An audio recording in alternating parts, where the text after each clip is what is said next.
बिजली गिरने से पहाड़ के दो टुकड़े। अगर आप भी देखना चाहते हैं कि बिजली गिरने के बाद ज़मीन या पहाड़ की क्या हालत होती है तो ये वीडियो आपके लिए है।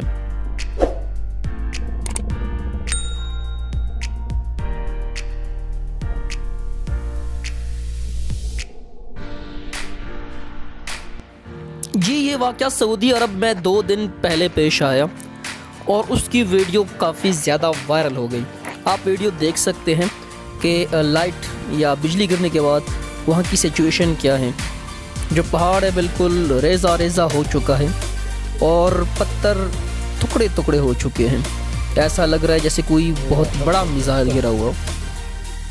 ये वीडियो ट्विटर पे काफ़ी ज़्यादा ट्रेंड कर रही है, तो मैंने सोचा कि अपने फॉलोअर्स को ये भी दिखा दें। अगर आप भी इस तरह के मनाजिर पहली बार देख रहे हैं तो अपने दोस्तों को भी मेंशन करें, ये वीडियो शेयर करें।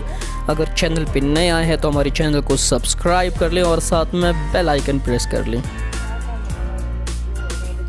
और बाकी की वीडियो देखें।